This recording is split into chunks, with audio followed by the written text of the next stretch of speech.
Tu approches des 50 ans ou tu les as déjà franchis.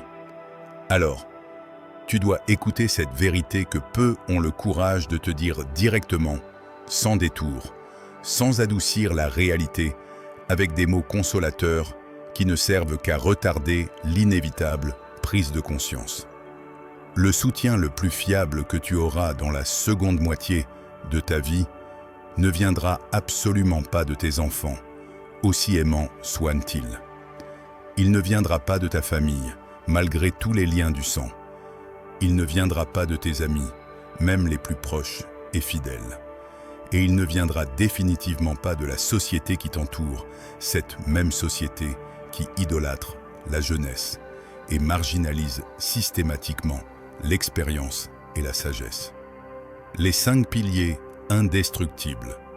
Le soutien le plus fiable, le plus solide, le plus inébranlable viendra de 5 piliers que seulement toi peux construire pour toi-même. Et ces piliers ont plus de 2000 ans d'ancienneté. Ils sont profondément enracinés dans la sagesse stoïcienne ancienne, dans les enseignements de Marc Aurèle qui gouvernait l'Empire romain, de Sénèque qui conseillait les empereurs, d'Épictète qui enseignait que la liberté véritable vient de l'intérieur. Ces philosophes ont compris quelque chose de fondamental sur la dignité humaine, sur l'autonomie, sur la vieillesse et sur ce qui constitue vraiment une vie bien vécue jusqu'au dernier souffle. La vérité inconfortable, je sais profondément que cela peut sonner dur à tes oreilles, même cruel pour certains qui préfèrent les illusions confortables. Mais comme l'enseignait Épictète avec une clarté brutale, la vérité qui libère rarement est la vérité qui console ou qui apaise l'ego fragile. Et aujourd'hui, maintenant, dans ce moment présent qui est tout ce que tu as vraiment, je vais te révéler les 5 piliers silencieux mais extraordinairement puissants qui se convertiront en ta fondation solide pour une seconde moitié de vie vécue avec dignité authentique, indépendance farouche et paix intérieure profonde et inébranlable. L'engagement nécessaire. Avant de commencer cette exploration transformatrice, laisse-moi te demander quelque chose d'important. Si tu es véritablement engagé dans ta propre transformation, dans ta propre évolution vers la meilleure version de toi-même, démontre-le. Ce que tu apprendras aujourd'hui peut littéralement déterminer si tu vas vieillir avec dignité stoïcienne et autonomie complète, ou avec dépendance frustrante et perte progressive de ta liberté la plus précieuse. Commençons sans délai. Commençons maintenant même, sans perdre une seconde de plus. Je vais être absolument direct avec toi depuis le début, sans détour diplomatique, ni mots joliment emballés qui édulcorent la réalité crue et nécessaire. La clarification essentielle. Je ne dis absolument pas que ta famille ne t'aime pas. Je ne dis pas que tes amis ne se préoccupent pas sincèrement de toi. Je dis quelque chose de beaucoup plus profond, quelque chose plus nuancé, quelque chose que la tradition stoïcienne comprend depuis des millénaires avec une clarté cristalline. Après les 50 ans, après ce tournant crucial de l'existence, tu ne peux pas dépendre d'eux comme ton unique ou principal support dans la vie. Tu ne peux pas construire ta maison existentielle sur un terrain qui ne t'appartient pas. Pourquoi cette vérité est inévitable? Et voici pourquoi cette vérité est si inconfortable, mais absolument incontournable. Tes enfants ont leur propre vie à construire, leur propre famille à établir et à nourrir, leur propre crise financière et émotionnelle qu'ils affrontent quotidiennement dans ce monde moderne impitoyable. Ils naviguent leur propre tempête existentielle. Tes amis vieillissent exactement au même rythme que toi, luttant avec leurs propres limitations physiques croissantes. leurs propres problèmes de santé qui s'accumulent, leurs propres défis mentaux qui viennent inexorablement avec les années qui passent. La société moderne et ses échecs. Et la société? Eh bien, la société moderne n'est absolument pas conçue pour valoriser authentiquement ou prendre soin des personnes âgées comme elles devraient le faire dans une civilisation vraiment évoluée. Nous vivons malheureusement dans une culture obsédée qui idolâtre pathologiquement la jeunesse superficielle et marginalise systématiquement l'expérience profonde et la sagesse durement gagnée qui viennent avec l'âge. L'enseignement stoïcien fondamental.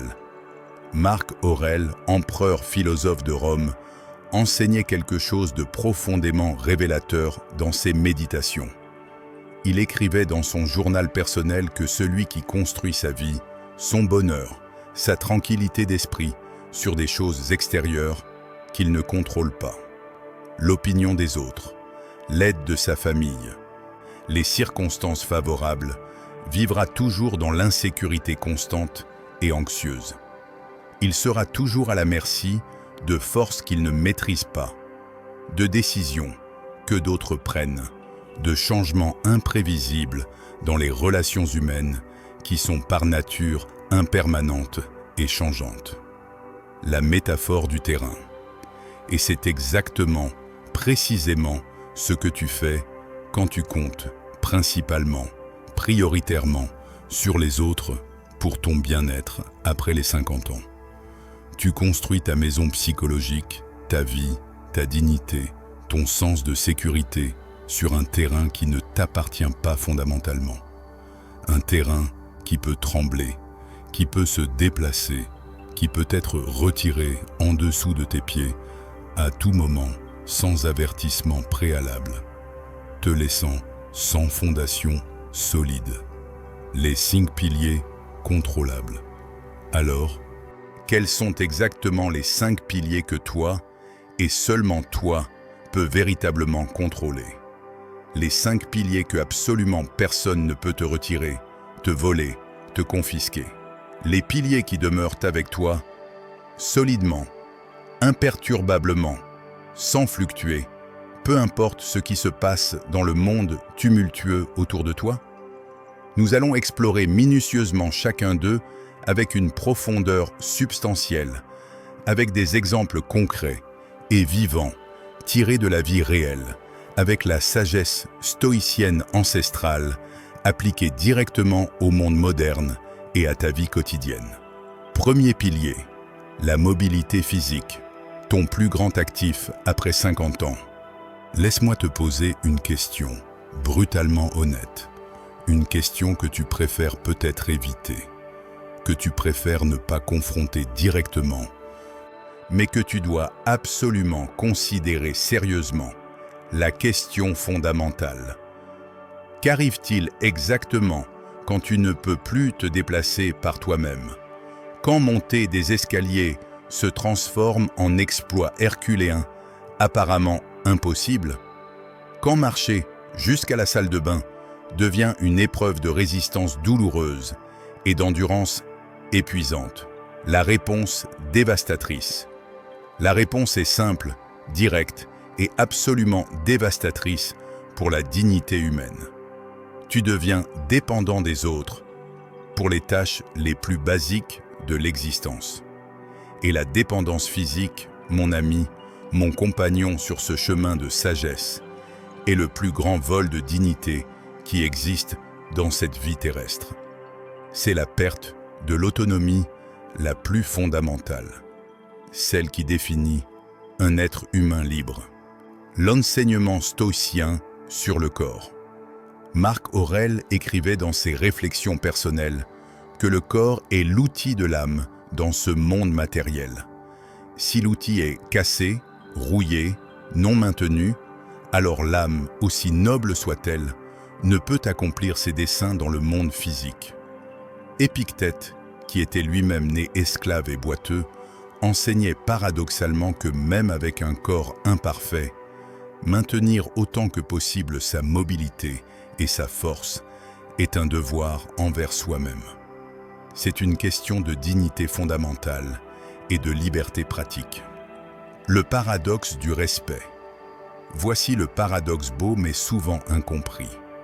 Le respect authentique que les autres peuvent t'accorder a un sens beaucoup plus profond, une valeur beaucoup plus grande quand tu peux encore te lever par toi-même, quand tu maintiens ta mobilité physique, quand tu n'es pas devenu une charge permanente, constante pour ceux qui t'entourent. Le respect génuin et profond et la dépendance forcée, imposée par les circonstances, ne peuvent pas vraiment coexister pleinement et harmonieusement. L'un érode progressivement, inexorablement l'autre avec le temps qui passe, créant du ressentiment caché, refoulé sous des couches épaisses d'obligations familiales et de culpabilité sociale. L'histoire de Jacobo, l'avertissement. Laisse-moi te raconter l'histoire vraie et tragique de Jacobo, un homme de 79 ans que j'ai rencontré et observé pendant plusieurs années.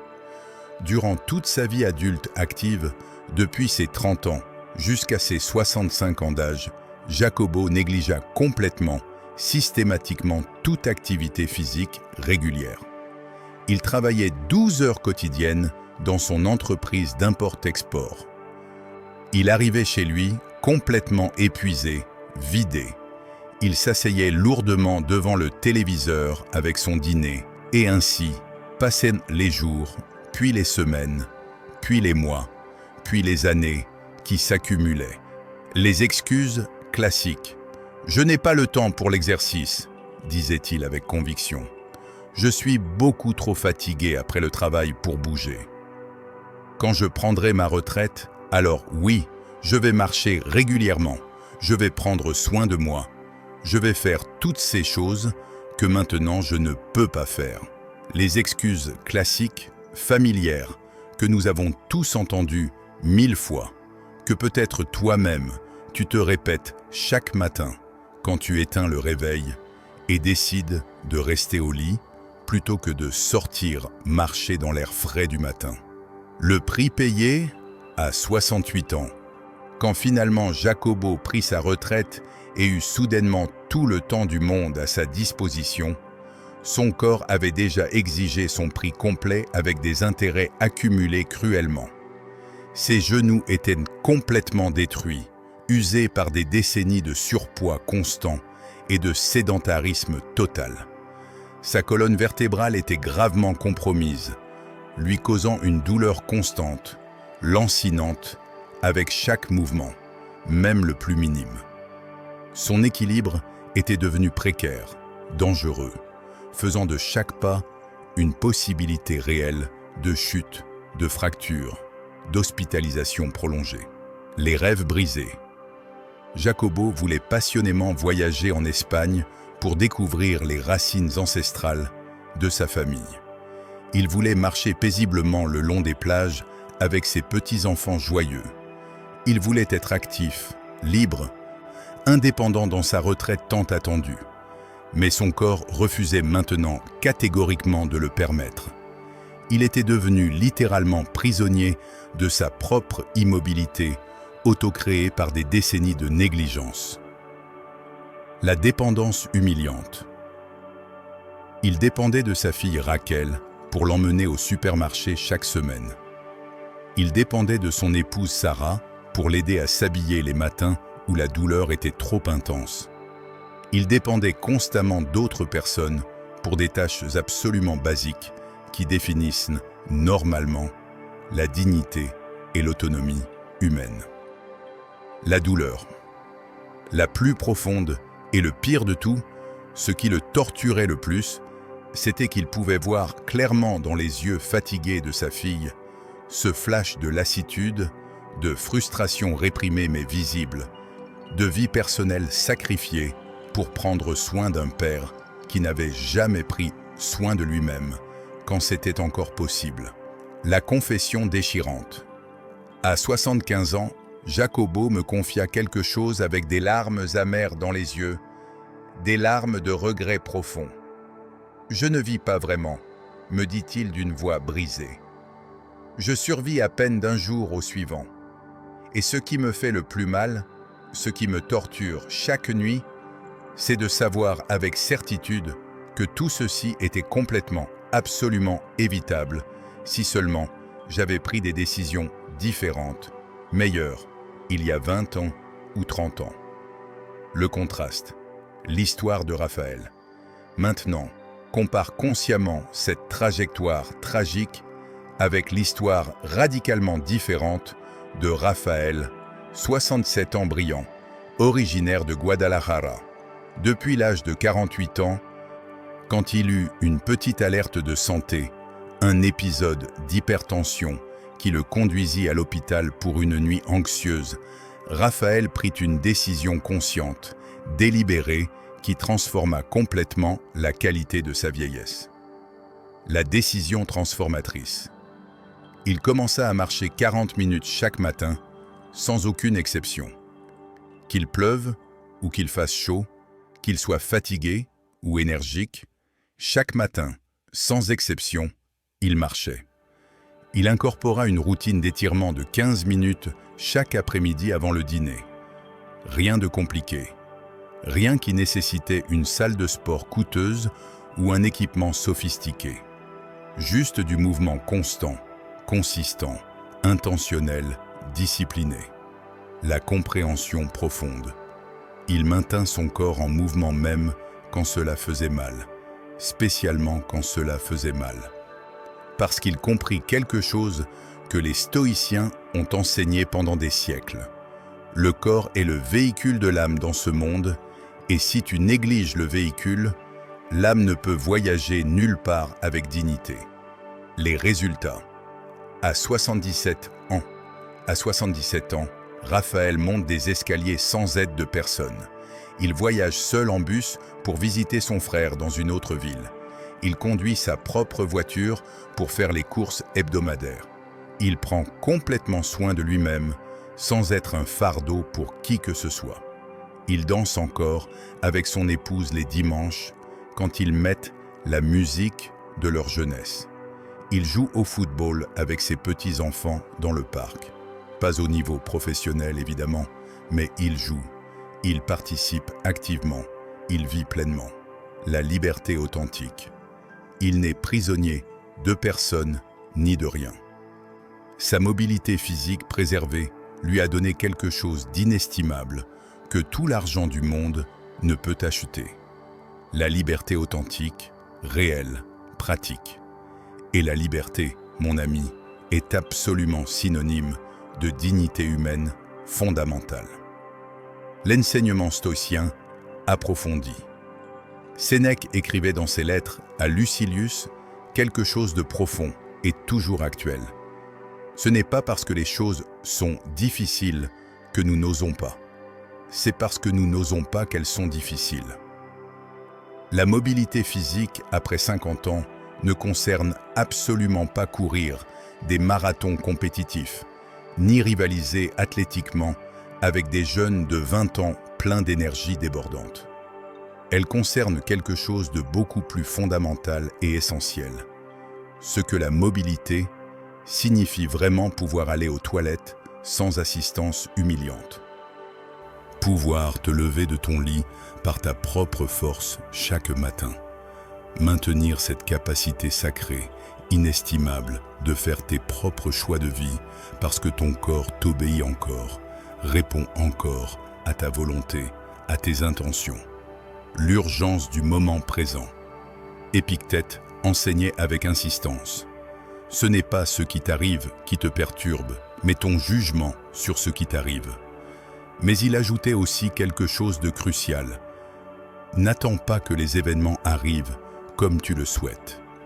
Décide plutôt de vouloir que les événements arrivent comme ils arrivent, et tu seras en paix. Mais ceci ne signifie pas accepter passivement la dégradation de ton corps par négligence.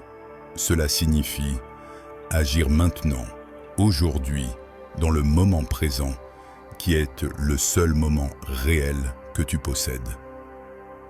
Si tu reconnais ta négligence Et si tu reconnais à ce moment précis que tu as négligé ce pilier absolument fondamental, si tu sens ce poids lourd dans ta poitrine en pensant aux années perdues sans mouvement régulier, laisse-moi te dire quelque chose d'extrêmement important, quelque chose qui peut changer ta trajectoire. Il n'est pas encore trop tard pour commencer. Vraiment. Mais le moment de commencer n'est absolument pas demain, ni lundi prochain, ni quand ce mois se terminera. L'action immédiate. Le moment est maintenant. Aujourd'hui, immédiatement après avoir terminé cette lecture, sors et marche pendant 10 minutes, juste 10 petites minutes. Et demain, fais-le à nouveau. Et après-demain, encore.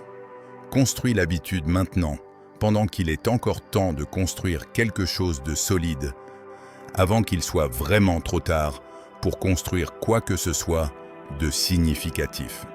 Deuxième pilier, la simplicité financière. Trouver ta liberté par la modération consciente. Voici une vérité profonde que la culture moderne de consommation effrénée ne veut absolument pas que tu découvres jamais, parce que cette découverte menace directement leur modèle économique entier. La vérité paradoxale. Moins tu as besoin pour vivre dignement, plus riche tu es réellement, authentiquement. Spécialement après 50 ans, quand ta capacité à générer des revenus élevés commence naturellement à diminuer, quand les opportunités professionnelles lucratives se réduisent progressivement, quand la retraite approche inexorablement ou est déjà arrivée. La sécurité véritable. Ta plus grande sécurité financière ne provient absolument pas d'avoir beaucoup d'argent accumulé dans des comptes bancaires, bien que cela aide, évidemment. Elle provient fondamentalement d'avoir besoin de très peu pour vivre avec dignité authentique et tranquillité d'esprit profonde. L'enseignement d'Épictète. Épictète, qui vécut la majeure partie de sa vie dans la pauvreté après avoir été libéré de l'esclavage, observait avec une précision chirurgicale. La richesse consiste beaucoup plus à jouir de peu qu'à posséder beaucoup. Il enseignait que l'homme véritablement riche n'est pas celui qui possède beaucoup de choses matérielles, mais celui qui, même en ayant peu, ne désire pas plus que ce qu'il a déjà, qui se sent satisfait, complet, avec sa situation présente. La pauvreté vraie. Tandis que l'homme authentiquement pauvre, selon la philosophie stoïcienne, est celui qui, même possédant énormément, toujours veut plus, toujours sent qu'il lui manque quelque chose d'essentiel, qu'il a besoin de ce prochain achat, de cette prochaine acquisition pour enfin être heureux et satisfait. L'état d'esprit, pas le compte bancaire. La richesse et la pauvreté, selon la sagesse stoïcienne millénaire, ne sont pas fondamentalement des états du compte bancaire, mais des états de l'esprit, de l'âme, de la relation psychologique que tu entretiens avec le monde matériel et les possessions. L'histoire de deux hommes. Laisse-moi partager l'histoire contrastée de deux hommes qui prirent leur retraite pratiquement simultanément avec des montants similaires d'argent économisé. Antonio, le prisonnier de son niveau de vie. Antonio se retira à 65 ans après avoir travaillé 40 longues années dans une grande entreprise de télécommunications. Il avait une pension raisonnable d'environ 1 800 € mensuels et avait réussi à économiser environ 80 000 € au cours de sa carrière laborieuse. Il n'était pas riche selon les standards conventionnels du monde, mais il n'était certainement pas non plus dans la pauvreté. C'était une situation confortable, objectivement. Le piège du train de vie élevé. Cependant, Antonio s'était habitué pendant des décennies entières à un niveau de vie élevé, dispendieux.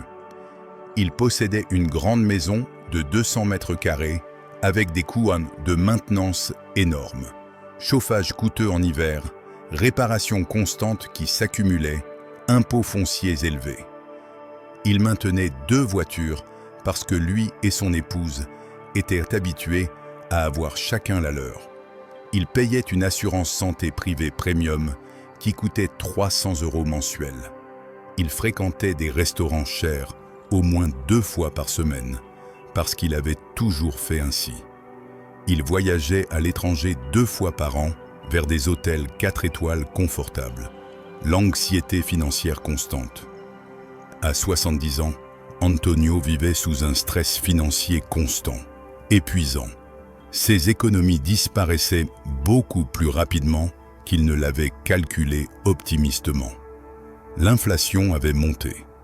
Les coûts médicaux augmentaient chaque année inexorablement. Il réalisa avec horreur croissante qu'à ce rythme de dépenses, à 78 ans, il n'aurait absolument plus rien. Il serait complètement dépendant financièrement de ses enfants. Le poison des relations. Et cela créait un poids terrible, insoutenable dans son âme, une anxiété constante qui lui volait le sommeil chaque nuit. Il se sentait prisonnier du niveau de vie qu'il avait lui-même créé et maintenu. Il ne pouvait le baisser sans sentir qu'il perdait son statut social, sans ressentir de la honte devant ses amis du club, sans admettre qu'il avait d'une certaine manière échoué. Il commença à emprunter de l'argent à ses enfants. Petite quantité au début, 100 € ici, 200 là. Mais avec le temps, elles devinrent des montants plus grands, plus fréquents. Et cela généra une tension familiale terrible, toxique. La détérioration des relations. Ses enfants commencèrent à ressentir du ressentiment, même s'ils essayaient de le cacher sous des sourires forcés. Antonio commença à ressentir de la honte chaque fois qu'il devait demander de l'aide financière. La dynamique familiale s'empoisonna lentement, mais sûrement. Ce qui devait être des visites joyeuses du dimanche se transformèrent en rencontres tendues, où flottait toujours dans l'air la question non dite, non résolue de l'argent. Marcos, le libéré par la simplicité, maintenant observe l'histoire complètement, radicalement différente de Marcos, également retraité à 65 ans d'un travail similaire avec des économies similaires au départ. Mais Marcos prit une décision radicale et extrêmement consciente à 58 ans, 7 ans entiers avant de prendre sa retraite. Il commença intentionnellement, délibérément, à simplifier sa vie matérielle. Les décisions transformatrices. Il vendit sa grande maison de 180 mètres carrés en banlieue et acheta un appartement plus petit de 70 mètres carrés au centre-ville, complètement payé, sans hypothèque, avec des coûts de maintenance minimaux, gérables. Il vendit une des 2 voitures et garda seulement une petite voiture économique. Puis, après quelques années, il vendit même celle-là et décida d'utiliser les transports publics et de marcher davantage. Les découvertes inattendues.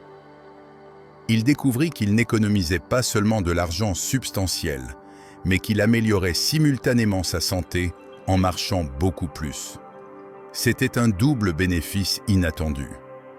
Il apprit à cuisiner des repas simples, mais nutritifs à la maison, en regardant des tutoriels sur Internet.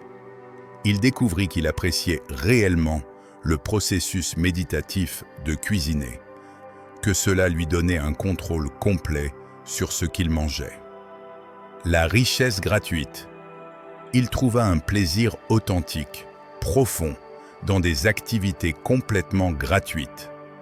Marcher dans les parcs de sa ville, lire des livres de la bibliothèque publique, converser pendant des heures avec des amis chez lui en buvant du café qui coûtait des centimes au lieu de 5 € dans un café commercial, assister à des événements culturels gratuits que sa municipalité offrait régulièrement. Il découvrit un monde entier de richesses qui ne nécessitait absolument aucun argent. La paix financière. À 73 ans, Marcos vit dans une paix financière profonde, solide. Ses besoins modestes sont facilement couverts par sa pension mensuelle. Il réussit même à économiser un petit montant chaque mois qui croît progressivement au lieu de diminuer. Il ne dépend financièrement de personne. Il ne vit pas stressé, vérifiant anxieusement son compte bancaire. Il n'a pas besoin de demander d'aide économique à ses enfants, ce qui préserve magnifiquement la dignité de la relation. Le pouvoir d'être généreux. En fait, occasionnellement, il peut même donner de petits cadeaux en argent à ses petits-enfants pour leurs anniversaires, ce qui lui procure une joie immense. Il peut être généreux au lieu d'être dans le besoin. C'est une position psychologique complètement différente. Le paradoxe magnifique. Et voici le paradoxe beau et contre-intuitif qui illustre parfaitement l'enseignement stoïcien. Marcos, qui dépense moins de 1 000 € mensuellement, se sent infiniment plus riche, plus libre, plus tranquille qu'Antonio, qui dépense 2 500 € par mois, mais vit dans une anxiété financière constante. La différence fondamentale. La différence n'est pas dans combien ils possèdent objectivement. Elle est dans combien ils ont besoin subjectivement. L'un est esclave de ses besoins artificiellement gonflés. L'autre est libre parce que ses besoins sont petits, réalistes et facilement gérables. L'enseignement de Sénèque.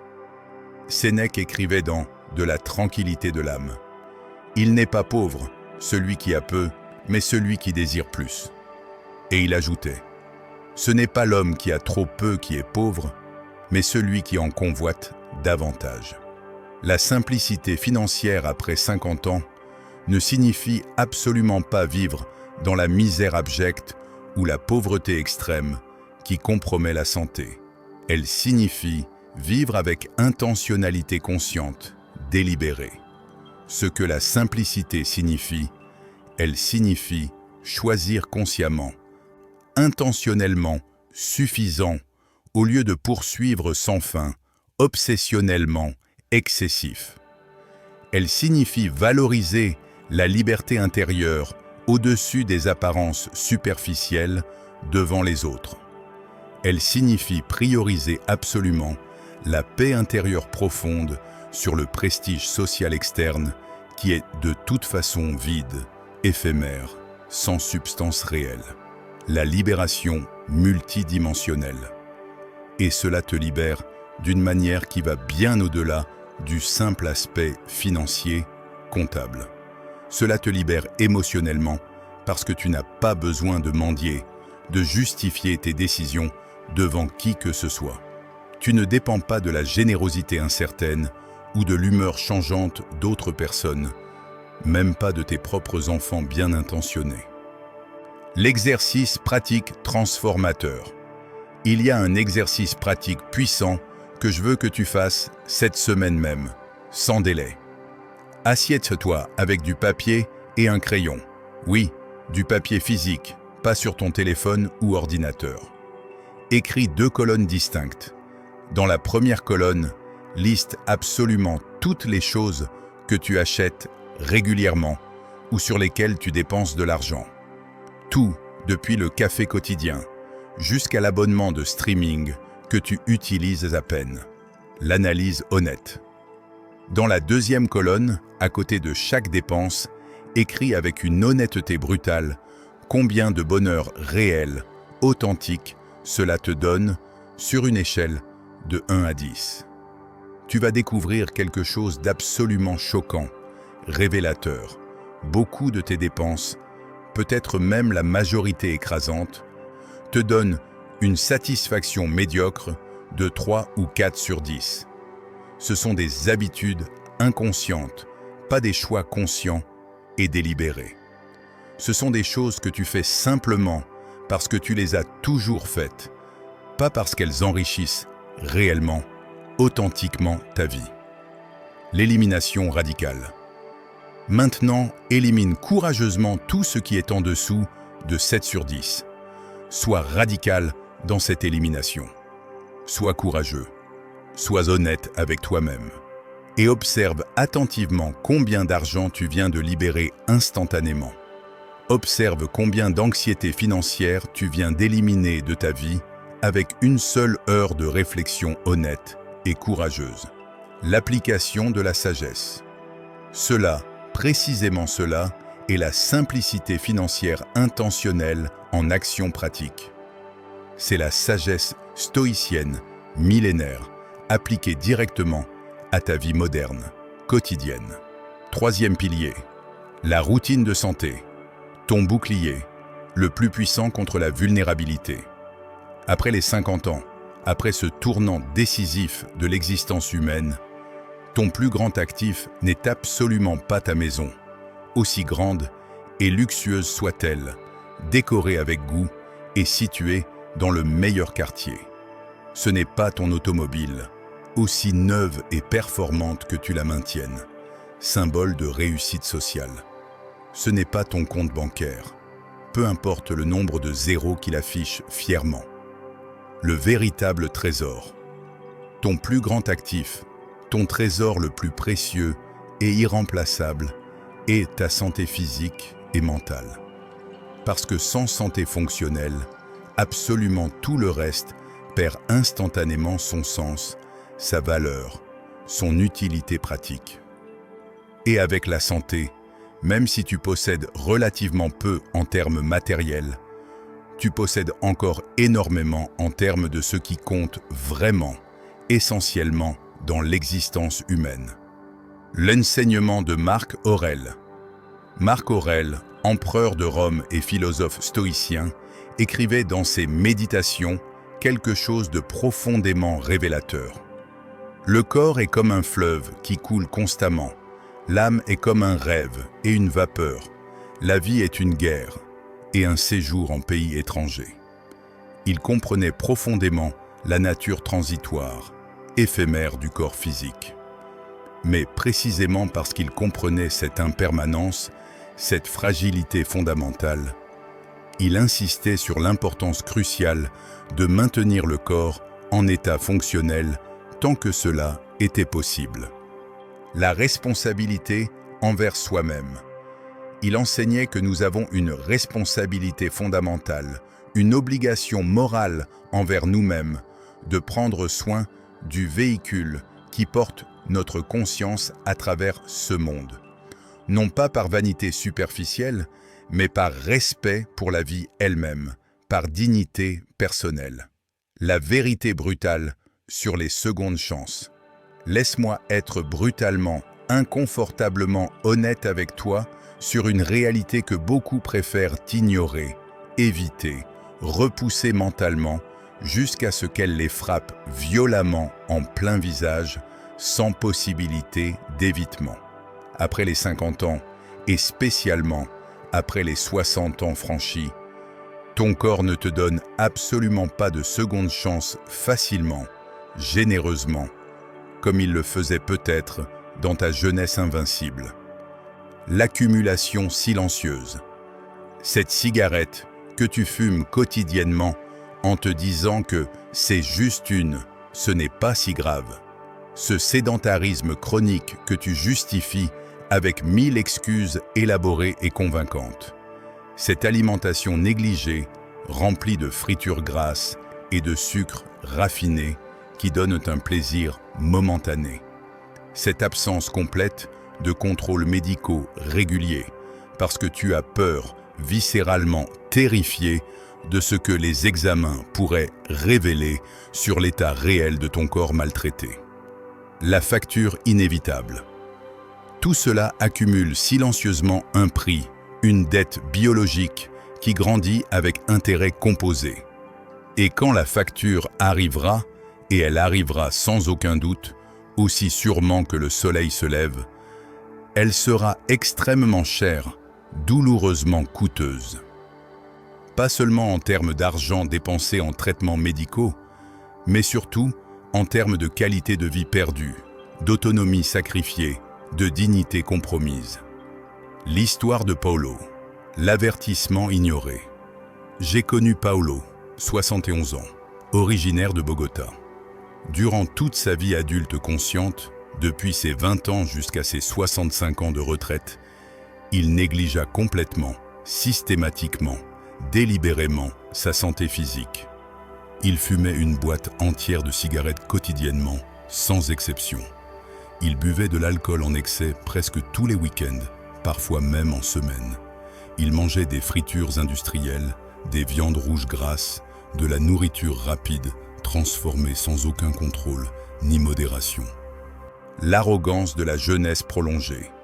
Il ne faisait jamais d'exercice physique au-delà de marcher paresseusement depuis sa voiture climatisée jusqu'à son bureau confortable. Et le plus dangereux de tout, il ne se faisait jamais, absolument jamais, d'examens médicaux préventifs. « Je vais bien », disait-il avec une arrogance aveugle, une confiance injustifiée. « Ma famille a une bonne génétique. Mon grand-père a vécu jusqu'à 90 ans.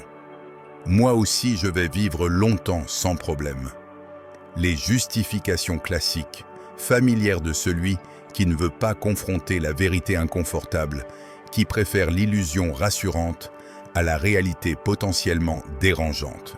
La facture arrive à 66 ans, à peine une seule année après avoir pris sa retraite et commencé à imaginer, profiter enfin de son temps libre tant attendu.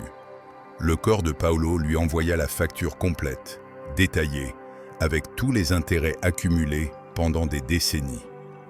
Diabète de type 2, diagnostiqué dans un état déjà avancé, nécessitant une médication immédiate et permanente.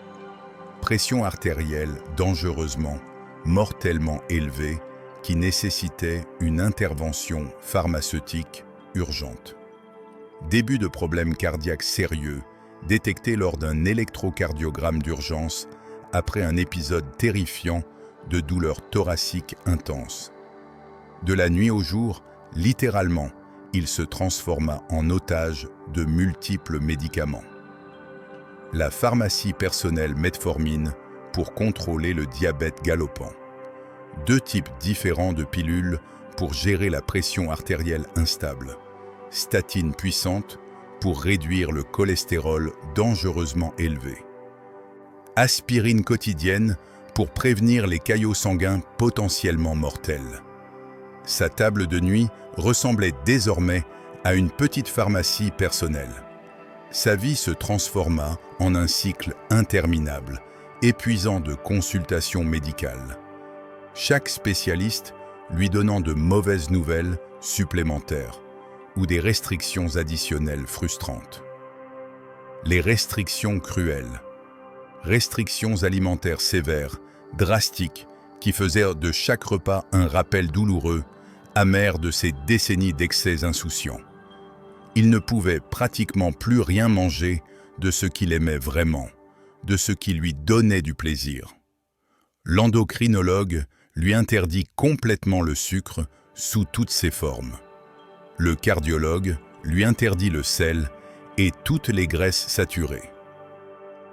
Le néphrologue commença à l'avertir avec gravité sur les signes précoces, inquiétants, de dommages rénaux progressifs. La prison de la peur. Il vivait maintenant dans une peur constante, paralysante, peur du prochain infarctus qui pourrait le tuer instantanément. Peur que le diabète lui cause la cécité progressive ou nécessite l'amputation d'un membre comme cela était arrivé tragiquement à son voisin. Peur de chaque nouveau symptôme qui apparaissait dans son corps vieillissant et fragilisé. Sa prétendue indépendance tant vantée s'évapora comme de l'eau sous le soleil brûlant de midi. La dépendance totale. Il avait besoin que son épouse Martha contrôle rigoureusement, strictement son alimentation.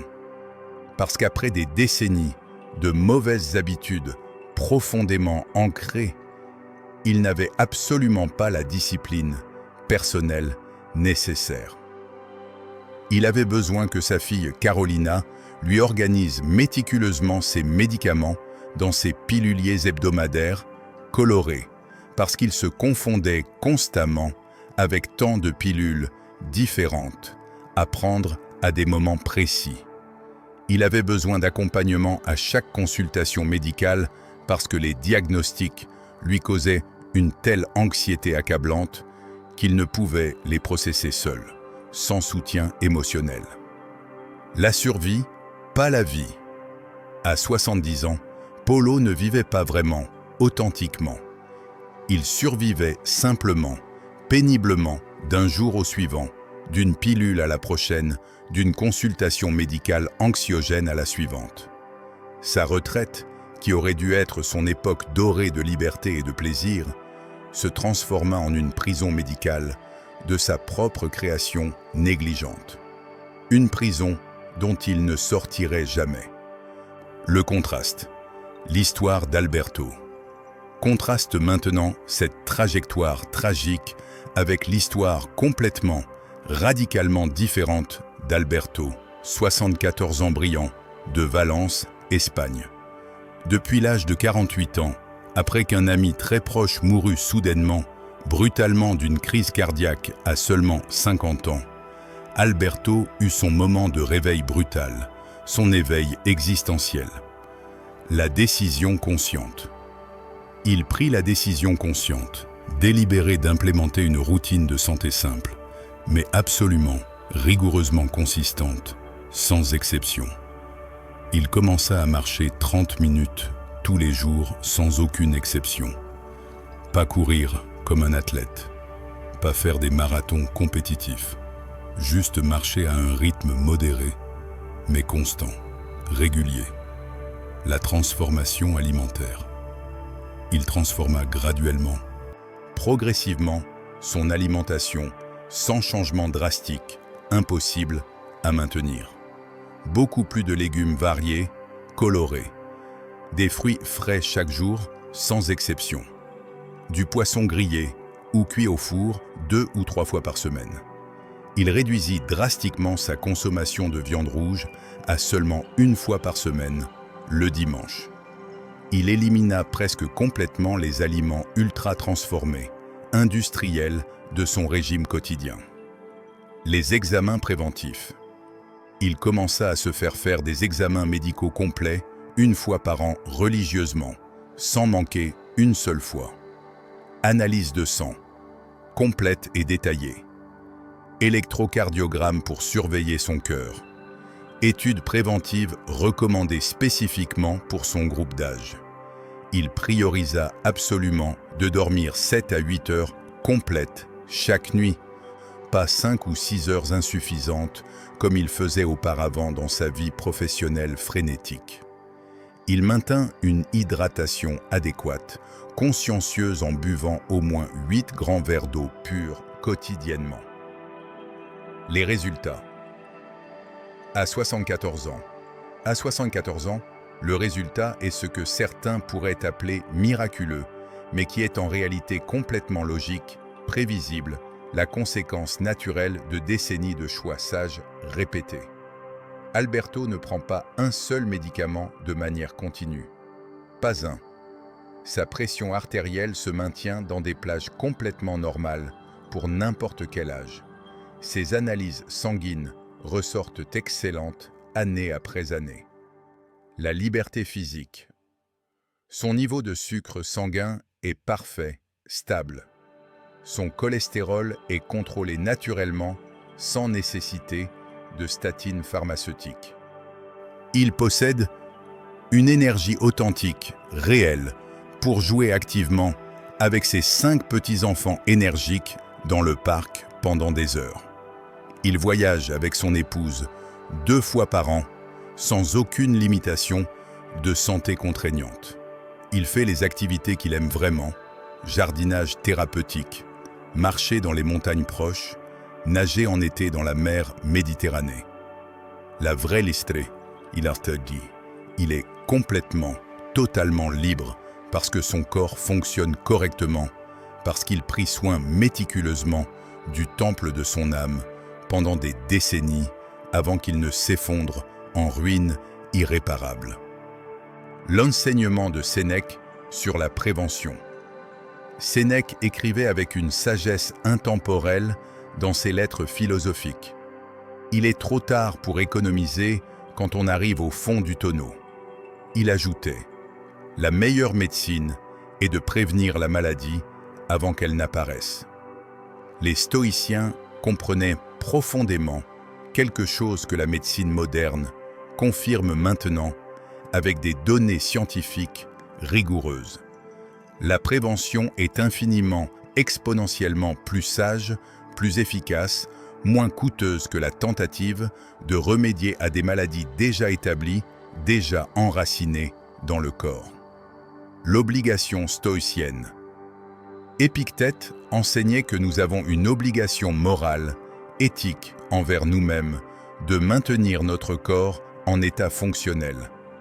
Non pas par vanité superficielle, narcissique, mais parce que le corps est l'outil que notre raison, notre volonté, utilise pour agir dans le monde physique.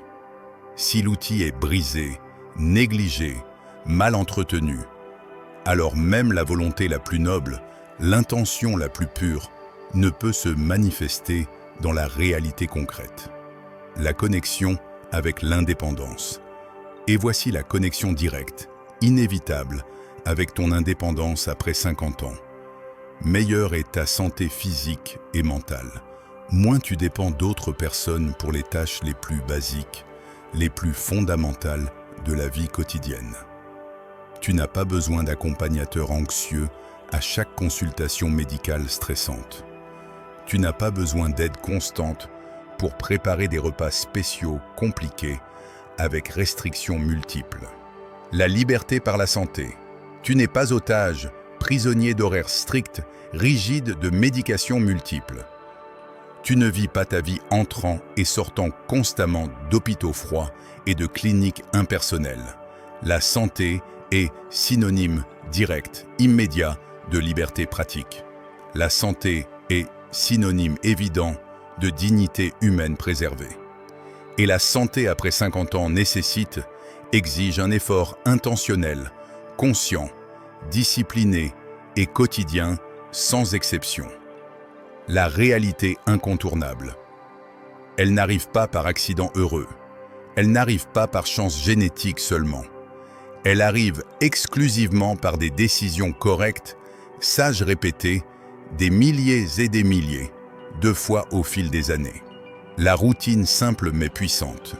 La routine de santé que la sagesse stoïcienne a valorisée pendant des millénaires n'a pas besoin d'être complexe, compliquée, coûteuse ou chronophage. En fait, plus elle est simple dans sa structure, plus il est probable que tu la maintiennes fidèlement à long terme, année après année, décennie après décennie. Les principes fondamentaux. Marche régulièrement, fidèlement, 30 minutes quotidiennes minimum, sans exception, peu importe la météo. Mange davantage d'aliments qui poussent naturellement de la terre. Légumes variés, fruits colorés, grains entiers complets.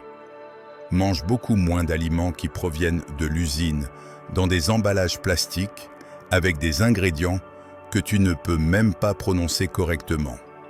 Dors adéquatement, suffisamment. Ton corps se répare, se régénère profondément pendant le sommeil. Fais-toi faire des examens préventifs réguliers. Détecter des problèmes tôt, avant qu'ils deviennent graves, est infiniment plus facile, moins coûteux, plus efficace que de les traiter dans des étapes avancées, critiques. Écoute ton corps. N'ignore jamais, absolument jamais, les signaux que ton corps t'envoie constamment. Cette douleur persistante qui ne part pas. Cette fatigue inhabituelle qui dure. Ce symptôme nouveau qui apparaît.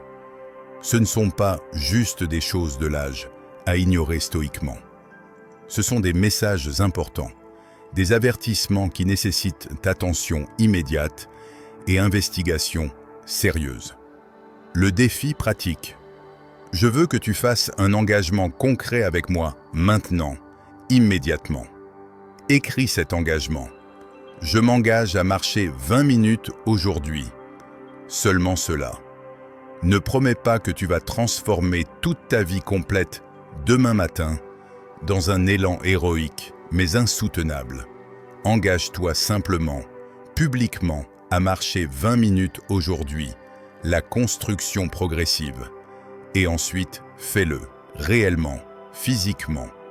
Et demain, reviens et raconte comment tu t'es senti. Ceci est le début, le commencement de ta routine de santé qui préservera ton indépendance précieuse durant les prochains 20 ou 30 ans restants de ta vie. Quatrième pilier, la résilience émotionnelle, ta forteresse intérieure inébranlable. Ceci est peut-être le pilier le plus négligé de tous les 5, et paradoxalement, ironiquement aussi, le plus absolument crucial pour ton bien-être authentique après 50 ans. Le paradoxe révélateur. Parce que tu peux avoir une mobilité physique parfaite, impeccable. Tu peux avoir atteint une simplicité financière enviable. Tu peux posséder une santé physique exemplaire pour ton âge.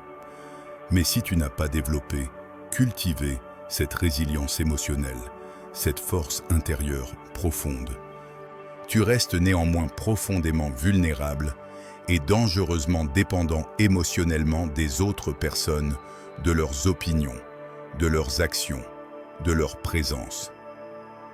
L'enseignement fondamental d'Épictète observé avec une précision chirurgicale qui reste parfaitement pertinente aujourd'hui. L'homme véritablement fort n'est pas celui qui ne tombe jamais, qui n'affronte jamais d'adversité ou de perte dévastatrice. L'homme fort, continuait-il avec insistance, est celui qui se relève courageusement chaque fois qu'il tombe, chaque fois que la vie le frappe brutalement, chaque fois qu'il perd quelque chose ou quelqu'un d'infiniment important pour lui. La certitude des chutes. Et laisse-moi être complètement, brutalement clair sur quelque chose d'inévitable, d'incontournable. Après 50 ans, tu vas tomber de nombreuses fois.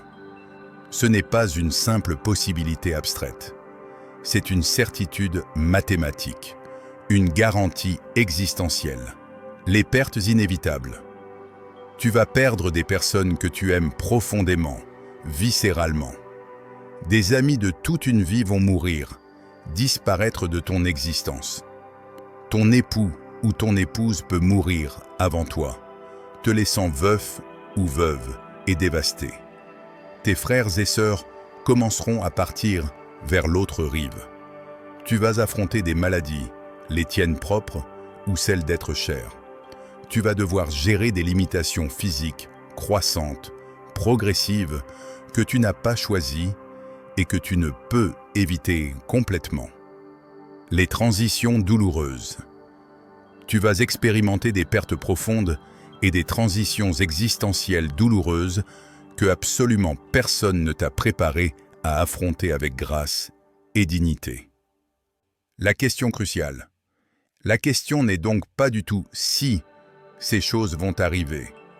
La question critique, essentielle, déterminante est: as-tu la résilience émotionnelle nécessaire, suffisante pour traverser ces tempêtes inévitables sans te désintégrer complètement, sans perdre ton identité fondamentale, sans te transformer en une personne amère, aigrie, rongée de ressentiments qui empoisonne toxiquement chaque relation autour d'elle par sa négativité constante? L'histoire de deux veuves.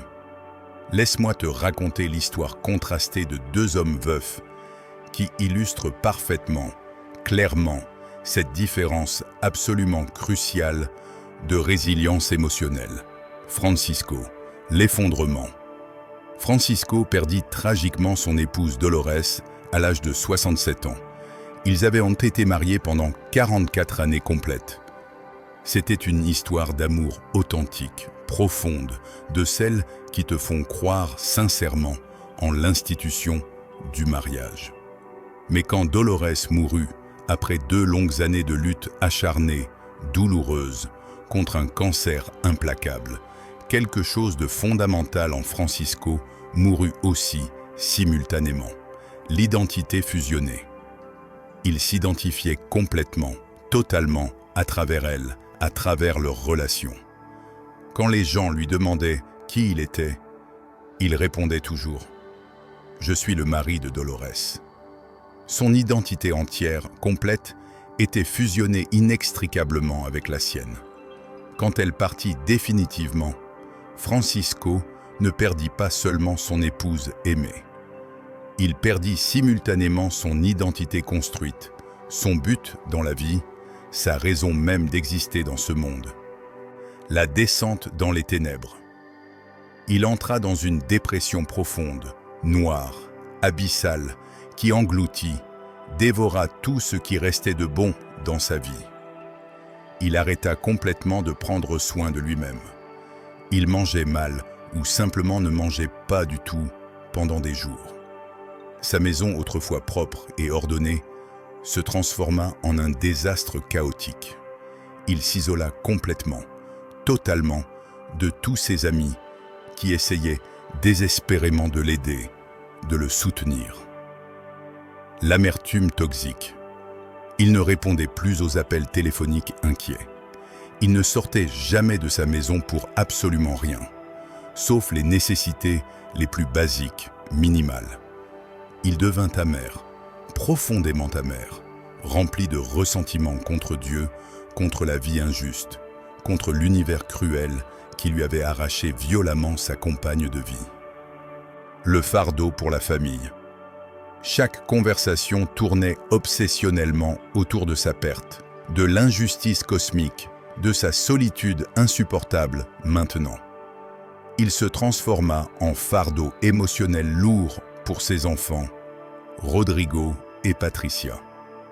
Ses enfants ne savaient absolument pas comment l'aider efficacement et se sentaient coupables, déchirés de ne pas pouvoir lui redonner le bonheur perdu. Ils commencèrent à redouter sincèrement les visites dominicales obligatoires. La prison émotionnelle. Parce qu'ils savaient avec certitude qu'ils allaient rencontrer exactement la même narrative répétitive de victimisation, la même amertume toxique, le même rejet obstiné de toute suggestion d'activité nouvelle ou de changement possible. À 71 ans, Francisco existait à peine. Il ne vivait pas vraiment avec aucun sens, aucun but, aucune joie. Il attendait simplement, passivement sa propre mort pour se réunir avec Dolores dans l'au-delà. L'absence de résilience. Sa complète absence, son manque total de résilience émotionnelle, le transforma en prisonnier absolu de sa propre douleur non traitée, incapable de processer la perte de manière saine, constructive. Henrique, la résilience en action. Maintenant, écoute attentivement l'histoire radicalement, complètement différente d'Henrique, qui perdit également son épouse, adorée Rosa, à l'âge de 69 ans, après 41 années de mariage magnifique, profond. La douleur d'Henrique était également intense, également réelle, également dévastatrice, initialement. Au début, il pleura abondamment pendant des mois entiers. Il y eut des jours sombres où il ne voulait absolument pas se lever de son lit vide. La douleur réelle. Il y eut des nuits interminables où la douleur physique dans sa poitrine était si réelle, si intense, qu'il pensa sincèrement qu'il allait mourir aussi d'un cœur littéralement brisé. Mais Henrique possédait quelque chose de fondamental que Francisco n'avait jamais développé, jamais cultivé. Une résilience émotionnelle construite, forgée durant des décennies à travers des pratiques spirituelles régulières et une réflexion philosophique profonde, la sagesse stoïcienne appliquée.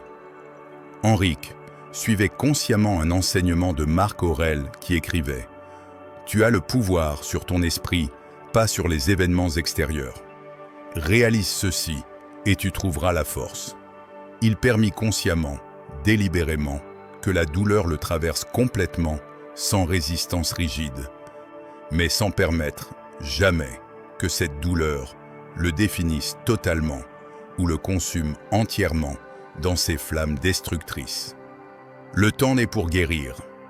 Il comprenait profondément qu'il y a un temps sacré pour pleurer authentiquement et un temps pour commencer progressivement à guérir, et que les deux temps sont absolument nécessaires, légitimes, honorables dans le processus de deuil humain.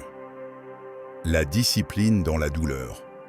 Il maintint courageusement ses routines de base, même quand il n'en avait absolument aucune envie, aucune motivation.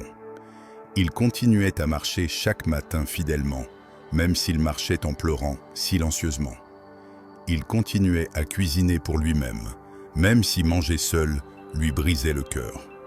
Il continuait à maintenir sa maison propre et ordonnée, même si c'était seulement pour lui maintenant. La recherche de soutien. Il chercha activement, intentionnellement, un groupe de soutien pour veufs dans sa communauté locale. Au début, il ne voulait vraiment pas y aller. Il se sentait exposé, vulnérable, mal à l'aise. Mais il y alla quand même, malgré sa résistance. Et il découvrit quelque chose de profondément réconfortant. Il n'était pas seul dans sa douleur. D'autres avaient marché dans cette vallée sombre avant lui et avaient émergé de l'autre côté, transformés, mais vivants. La reconstruction progressive. Petit à petit, avec une patience infinie et compassionnée envers lui-même, il commença progressivement à redécouvrir des passe-temps qu'il avait abandonnés depuis des décennies. Il retourna jouer de la guitare qu'il n'avait pas touchée depuis ses 30 ans. Il commença à faire du bénévolat dans un centre communautaire, enseignant l'espagnol à des immigrants, ce qui lui donna un sens renouvelé de but, d'utilité. La vie nouvelle. Il construisit lentement mais délibérément, intentionnellement, une vie nouvelle, une vie qui honorait profondément le passé et son amour éternel pour Rosa, mais qui ne vivait pas piégée, emprisonnée dans ce passé révolu. Une vie qui regardait aussi courageusement vers l'avant, avec une espérance prudente, réaliste, mais présente. L'APX a 73 ans. À 73 ans, Enrique n'avait pas oublié Rosa. Il ne l'oublierait jamais, ni ne voudrait le faire. Mais il avait réussi à construire une vie avec un sens réel, renouvelé, avec de petites joies quotidiennes, authentiques, avec un but redécouvert. Il avait une paix intérieure, genuine, solide. Il n'était pas otage émotionnel de sa perte. Il avait traité, processé la douleur sans être détruit, annihilé par elle. L'enseignement de Sénèque sur la perte. Sénèque écrivait dans ses Consolations quelque chose de profondément sage sur la perte. Ce n'est pas parce qu'il est dur de souffrir que nous sommes faibles. C'est parce que nous résistons à la souffrance que nous la rendons insupportable. Il enseignait que la résilience n'est pas l'absence de douleur. C'est la capacité de ressentir pleinement la douleur sans être détruit par elle, sans permettre qu'elle devienne notre identité permanente.